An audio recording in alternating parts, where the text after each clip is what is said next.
podem ser vacinadas? Eu vou te responder isso daqui a pouquinho, viu, Rosa? Já já eu consigo responder você com relação aí ao pessoal da Rede Feminina. Ítala está aqui comigo. Hoje o tema é como surge uma doença emocional. É o tema do nosso bate-papo desta quinta-feira. Como surge uma doença emocional? Como é que ela começa? A gente vai entender isso a partir de agora com a nossa entrevista com o Ítalis França. Ítalis, um abraço, boa tarde. As doenças com causa emocional, elas surgem sempre da mesma maneira ou existem algumas diferenças? Boa tarde a você, bem-vindo ao programa nesta quinta-feira. Boa tarde, Gamarra. Boa tarde a todos. Muito obrigado novamente por me receber aqui. E com relação a essa questão, se surgem sempre da mesma maneira ou não, a minha resposta é sim e não. Claro, durante a entrevista eu vou dizer o porquê desse sim e não, mas eu já adianto o seguinte. Não existe uma causa específica para todo tipo de doença. Tá, ok. Mas existe um processo que ele é igual para todo tipo de doença emocional. O que acontece, o que é muito importante da gente entender é o seguinte: não é o que acontece na nossa vida que é importante, mas o como nós interpretamos isso que vai importar ou não para o surgimento de alguma doença emocional, agora ou no futuro. Então, essa situação, essa interpretação traumática, ela se dá em uma certa época, que pode ser qualquer uma da nossa vida, e que isso vai impactar e vai ser a razão de alguma coisa acontecer no futuro. Então, surge sim, sempre da mesma maneira, mas não pelos mesmos motivos. Respondendo essa sua primeira pergunta. E você falou com relação a esse processo aí. Como é que é esse processo de surgimento dessa doença emocional, Icas? Legal. Então, a gente entende da seguinte maneira. Vamos entender três situações. A primeira situação a gente vai dar o nome de ECI. O que é um ECI? É um evento causador inicial. E o que é isso? É a primeira vez que aquela situação foi considerada traumática para a sua mente. Foi a primeira vez que a sua mente aprendeu aquela emoção, entrou em contato com aquilo ruim. Foi a primeira vez que aquilo começou a interferir de fato na sua vida. O segundo momento são conhecidos como ECS, que são eventos causadores subsequentes, que podem ser mais um ou vários a partir desse ECI. Ou seja, depois desse evento causador inicial, acontecem outras coisas que vão reforçando isso que aconteceu inicialmente.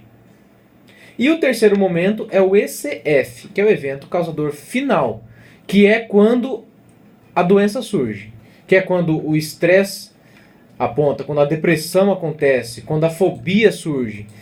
É o evento causador final, é quando a mente já está preparada, já entendeu que aquilo vai ser automático e vai ser daquela maneira para sempre. E ela automatiza o processo e ela transforma tudo isso num sintoma. Então, esse é o processo de surgimento de uma doença emocional. Ela tem o ECI, que é o evento causador inicial, e ela tem um ou mais eventos subsequentes que vão reforçar esse primeiro, e ele vai ter um ECF, que é o final, que geralmente é o porquê da pessoa chegar na clínica procurando por ajuda. Então, esse é o processo de surgimento de qualquer doença emocional. Seja uma doença emocional como a depressão, ou seja uma doença psicossomática como a gastrite. Entende? Que a doença psicossomática é uma doença física com fundo emocional. E como é que faz para evitar alguma doença emocional, não deixar que ela aconteça de repente, Itas? Essa é uma pergunta bem complexa. E eu diria que se já houve o evento causador inicial, que da grande maioria das vezes acontece lá na infância, comigo eu já vi ser desde 3 meses de gestação até 12 anos de idade. Dentro do processo de hipnoterapia eu já encontrei ECIs nessas idades.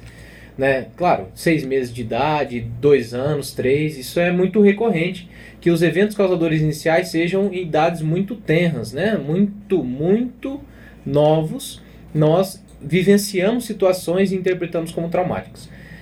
E aí o que acontece? Diante dessa pergunta, como é que a gente faz para evitar?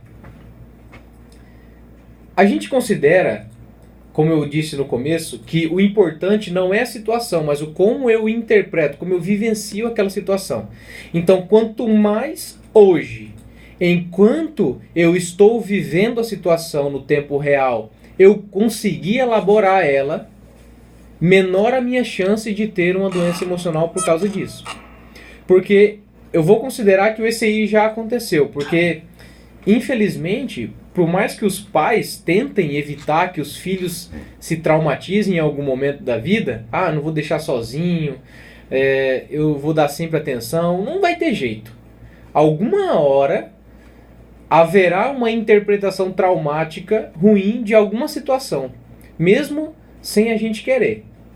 Então, hoje, nós, mais crescidos, né, teoricamente mais inteligentes e mais evoluídos do que estivemos ontem, a gente tem a capacidade de já ir ressignificando a experiência. Então, se está sendo ruim, a hora de resolver o problema é agora. Para que amanhã a memória, o sentimento, a sensação dessa experiência que eu estou vivendo hoje, ela seja boa. Ela seja algo que vá me dar mais força e não tirar essa força que eu tenho. Porque na grande maioria das vezes a gente tem essa tendência, né? Não, deixa para resolver depois, quando eu tiver com cabeça fria. Isso é verdade. Em algumas vezes a gente tem que ter essa frieza, esse raciocínio. Porém, o que acontece na grande maioria das vezes é que a gente só vai empurrando com a barriga e não resolve o problema. E isso vai se acumulando em outros ECS, né? Outros eventos subsequentes, que vai desembocar com certeza numa doença e que vai precisar ser tratada depois. De maneira geral, caso a gente não consiga evitar, dentro da clínica, na hipnoterapia, a gente faz exatamente esse processo. A gente volta e descobre o ECI, que é o evento causador inicial. Dá um novo significado para isso. Porque já que foi uma interpretação errada, ou uma interpretação específica que a nossa mente deu para aquele evento, a gente ajuda a pessoa a dar uma outra interpretação. E vem encontrando os ECS, os eventos causadores subsequentes, e também ajudando a mente a ter uma nova interpretação. Então, isso acaba dando como consequência uma nova realidade hoje, uma nova situação atual, uma situação bem melhor. Mas para que a gente possa isso com o tempo não desenvolver uma outra doença emocional, a gente já tem que ir resolvendo as coisas agora, enquanto acontecem. Já para evitar de ter que resolver depois, porque uma hora ou outra, agora ou depois, a gente vai ter que resolver. Então é melhor agora, porque dá menos trabalho. Pode ser um pouco mais sofrido, um pouco mais complexo, mas dá menos trabalho. Isso daí, de alguma forma, pode desencadear uma depressão? Com certeza. É assim que a depressão acontece. É a porta para a depressão. Quando não dá para dizer que portas, não dá para dizer que isso vai causar depressão, porque cada pessoa vai entender as situações que acontecem com ela de uma maneira específica, né?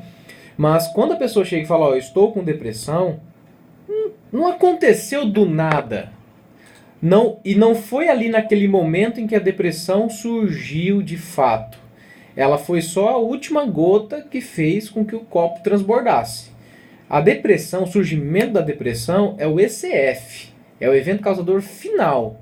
Mas houveram situações antes e houve uma primeira situação inicial, muito antiga, que fez com que, com o passar do tempo, desencadeasse uma depressão.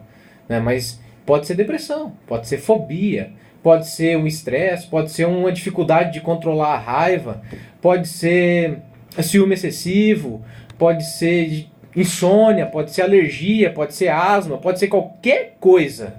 O sintoma é o que menos importa. É somente a maneira que a mente encontra de representar aquela dificuldade que ela está tendo. Né? Uma depressão é a mesma coisa de uma unha encravada dentro do consultório. É a mesma coisa. A diferença é que eu digo a mesma coisa por quê? Porque a gente vai para a causa daquilo. E é só um sintoma. Né? Algumas vezes são mais ou menos complexos, alguns sintomas doem mais do que outros, mas o processo de encontrar e de resolver é o mesmo. Encontrar o primeiro evento e resolver tanto ele como os subsequentes. E aí o sintoma, que é o que surgiu depois, ele tende a sumir. Muito bem, meio-dia, 55 minutos. Tá ao vivo hoje aí no Instagram? Tá ao vivo aqui de novo. Estamos aqui, ó. Um abraço aí, pessoal do Instagram. Eu não tenho Instagram, vou criar um pra mim. Tá demorando, hein, Gamar? Tá demorando. Eu já falei isso, né, na outra Falou na semana passada, você falou também. Vamos criar um Instagram aí pro nosso programa Direto ao Ponto. Legal, isso é legal. Thales, um abraço grande. Até semana que vem. Muito obrigado, Gamar. Até semana que vem para todos os ouvintes da rádio e até aqui o pessoal que nos acompanha no Instagram também. 12 horas e 55 minutos, programa Direto ao Ponto, nesta quinta.